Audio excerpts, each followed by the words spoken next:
Como sempre, tenho aqui mais perguntas do que eu poderia responder. Tem 12 páginas de pergunta aqui em letra pequena. 13 páginas. Bom, Matheus Anetti diz o seguinte: a aula de hoje está incrível, obrigado. Gostaria de saber, além da influência do marxismo cultural, quais outros fatores o senhor julga terem colaborado para a decadência intelectual brasileira? Bom, um fator fundamental foi o Concílio Vaticano II, com a confusão que criou na igreja, consequente desorientação, né, e o ingresso de dezenas de igrejas evangélicas, das quais 80% são de pessoas despreparadas, improvisadas aqui em seminários evangélicos dos Estados Unidos, do dia para a noite, dá lá meia dúzia de liçãozinha para o cara chega no Brasil dizendo besteiras evangélicas e pronto, acabou. Né? Esse pessoal não tem condição de ser pastor de coisa nenhuma, mas chega no Brasil e, dado o vácuo religioso, você ocupa um espaço e faz muito bem de ocupar, na verdade. Eu confesso que durante uma época da minha vida eu tinha mais saco para escutar pregação na igreja evangélica do que para escutar padre dizendo besteira de teologia da libertação na igreja católica. Né? No batismo da Leila eu tive que sair no meio do batismo para não bater no padre, tanta besteira. Daí eu ia lá no R.R. Soares, ele falava menos besteira. Né? Bom, a R.R. Soares já tem algum preparo, mas tem muita gente que não tem mesmo, mas a maioria não tem mesmo. Né? Então tudo fabricado aqui nos Estados Unidos. Em segundo lugar, nós precisamos ver o seguinte: a história do Brasil foi feita por 3 entidades: a Igreja Católica, a Maçonaria e as Forças Armadas. De maneira que basta você destruir uma delas e tudo cai. A Igreja Católica caiu com o Concílio Vaticano II. Isso é absolutamente inegável. Não é questão de você ser contra ou a favor do Concílio. Bom, eu não considero que eu tenho capacidade para ser contra ou a favor do Concílio, mas observar suas consequências históricas não é tão difícil assim. Pelos frutos conhecereis. Não é isso? Bom, quando você vê o Papa Bergoglio, aí eu digo, bom, ele é a consequência última do Concílio Vaticano II. Né? Com relação às Forças Armadas, houve um imenso trabalho de penetração desse pessoal comunista nas academias militares desde os anos 70.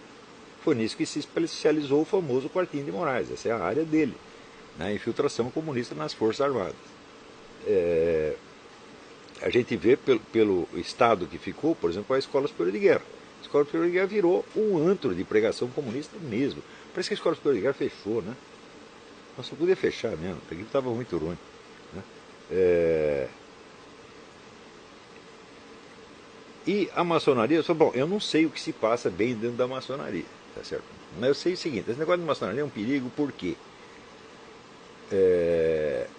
O maçom, o que é que ele pensa? Ele sempre vai ser mais fiel aos irmãozinhos do que aquilo que ele pensa. Isso é batata. Né? Então ele pode odiar o outro politicamente, falar, não, mas esse aí é irmão, não pode mexer. E assim tudo termina em pizza. Esse aqui é o grande problema com a maçonaria. Quer dizer, eu não vou entrar nas discussões tradicionais de maçonaria e igreja católica, mesmo porque no Brasil elas se colocam de uma maneira diferente. Você sempre teve, desde o tempo da independência, tem uma imensa interpenetração das duas coisas. Né? E eu não vejo a maçonaria empreendendo grandes campanhas anticatólicas ou anticristãs no Brasil. Eu, de fato, não vejo. Em outros países, como a França, aconteceu. Né? O Brasil está cheio de católico maçom, né? Bispo maçom. Então isso virou uma geleia geral, como dizia o Bruno chamava ele de Décio Punhetari. De Décio Punhetari. É a geleia geral. Mas esse problema, vamos dizer, da lealdade maçônica aos irmãozinhos, isto é um problema, isto é um pepino. Pois sabe, a FHC é maçom, Lula é maçom, acho que o Stedley também é, e o outro também é maçom, então não pode tocar. E foi o mesmo problema com o Fidel Castro. Fidel Castro tem um acordo com a maçonaria. Resultado, ninguém nunca mexeu nele. Então, falam mal, mas de longe, né, e realmente não fazem nada.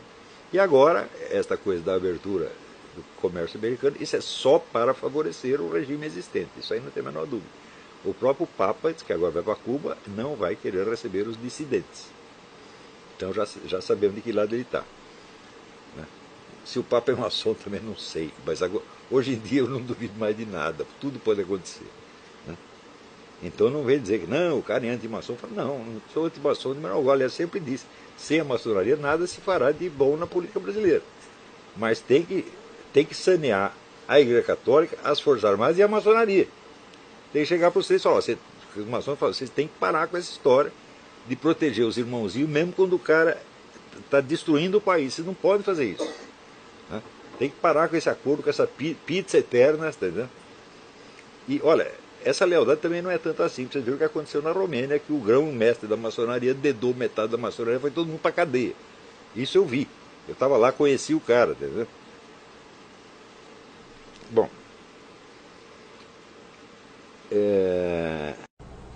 isso tudo, claro, eu desejei que existisse uma direita no Brasil. Eu lutei por isso, porque eu achei que era anormal haver um país inteiro de 200 milhões de habitantes que só tem uma corrente política. Isso é absurdo. Então, alguma direita tinha que existir e fiz o possível para abrir as portas para ela. Só que, quando abri a porta, entrou o quê? Um bando de oportunista, carreirista, idiota, panaca, metido, tá certo? Gente sem mérito nenhum. Tá certo? Se você quiser Kim, Catacoquinha, essa gente não vale nada. Essa pessoa não é para estar na vida pública. Né? Esse sujeito pode ser, no máximo, diretor de um grêmio estudantil de ginásio. De universidade, não. E estão promovendo esta gente, meu Deus do céu. Né? Eu digo, em toda a chamada direita nacional, eu conheço só duas pessoas, que eu não vou dar o nome, que ouvem os meus conselhos e as coisas que elas fazem funcionam. Por que os meus conselhos? Porque não tem outro, gente. Se houvesse já um círculo de intelectuais para isso, era ele que tinha que ser ouvido e não eu. Mas só tem eu, essa que é a verdade. E eu estou tentando formar uma geração de intelectuais para que a gente possa ter um círculo desse tipo, sei lá, daqui 10 anos, 15 anos. Mas a política imediata está inteiramente na mão de oportunistas, idiotas, palhaços que passarão, assim, sabe, como a poeira que se levanta e some. Aliás, quanta gente já sumiu. Pensa bem, todo o pessoal começou a dar palpite por internet, não sei o quê. Quantos já foram totalmente esquecidos? Né? Desapareceram. Como se fosse um nada, porque era um nada mesmo. Né? Então, esta coisa é muito séria, gente. Eu vejo que entre os meus alunos, nós já temos aí uns 5 ou 6 que estão capacitados para fazer essa análise de conjuntura, etc, etc. Mas qual a possibilidade que nós temos de nos reunir?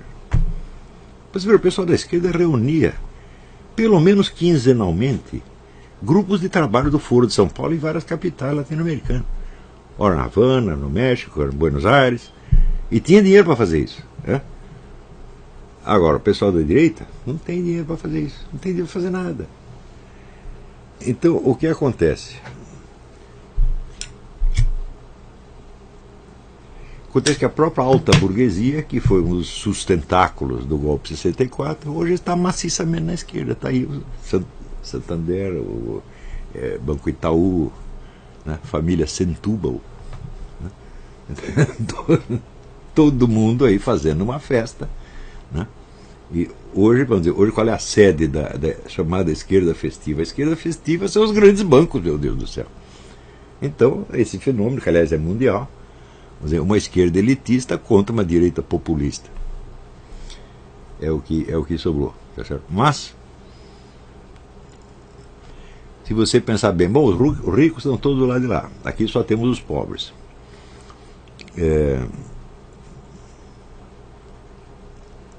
Vocês lembram aquele livro Segredo do Capital? Aquele economista peruano? A primeira constatação dele é o seguinte: soma todo o dinheiro dos pobres dá muito mais do que o dinheiro dos ricos. Né? Existe um estudo sobre como o partido nazista se financiou. Então o pessoal imaginava que era dinheiro dos bancos, etc. Não. Contribuição do proletariado alemão. O pessoal comunista escondeu isso porque esse é o supremo escândalo. Eles achavam que tudo quanto era nacionalismo era antirrevolucionário. O Hitler descobriu que o nacionalismo era uma força revolucionária também e apostou nisso aí, tá certo? Não, levando o nacionalismo até o suprassumo do racismo, né? E, de fato, a população trabalhadora alemã contribuiu e sustentou o partido nazista durante muitos anos. Isso quer dizer o seguinte: se você não tem apoio dos ricos, você não está lascado, desde que você organize a militância popular. que eu dizia que era para fazer de 2013, 2015? Organizar a militância popular. É isso que você tem que fazer. Você reúne um monte de gente na rua, daí você vai, pede endereço, telefone de cada um, marca reuniões, né? Faz reunião da sociedade de bairro. Tá? Pronto, aí você dissemina, cria a sua rede no seio da sociedade. Em vez disso, esses dois moleques palhaços foram lá para Brasília para pedir intervenção dos políticos. Eu nunca vi isso na minha vida, gente. Você reunir 3 milhões de pessoas na rua e dizer, espera um pouquinho que eu vou até Brasília a pé e já volto. Né? Isso até como piada é absurdo. Até como piada é inaceitável. Né? Porque é muito inverossímil. Mas aconteceu. Né? Então, veja, segundo as pesquisas, o QI nacional médio caiu 30 pontos nas últimas décadas. Né? Então, é aquela pergunta que eu faço. Aqui tem um sujeito seguinte, ele está desempregado, né? O carro dele quebrou, o cachorro fugiu, a mulher foi embora com o vizinho, ele tem um monte de problema, e ademais ele está louco.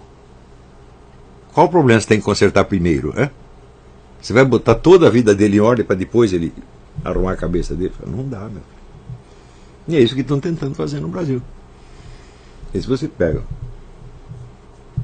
uma população, e sobretudo uma classe dominante, que está totalmente enlouquecida, totalmente alienada da realidade, e quer que ela resolva os problemas, né? E acha, por exemplo, que uma eleição pode resolver o problema, que uma intervenção militar pode resolver o problema. Não tem outro jeito. A única ação que é viável e possível é você tentar criar as coisas, vamos dizer, desde a sua base, que é a vida intelectual, sem sombra de dúvida. Isso sempre foi assim e sempre será assim. Se você pegar, a Revolução Francesa foi antecedida por 70 anos de debates entre intelectuais. 70 anos, meu Deus do céu. A Revolução Russa, a mesma coisa. Veja, a agitação intelectual no meio revolucionário já está totalmente documentada nos livros, por exemplo, nos livros de Dostoiévski. Né? O pessoal passava a noite inteira lá bebendo chá e vodka e discutindo coisas. Podia ser coisa estratosférica, mas era a agitação das ideias. E no fim algumas se canalizam numa direção efetiva. Né? Veio quando apareceu o marxismo tinha uma concepção mais abrangente que os outros, engoliu todo mundo e fez a revolução.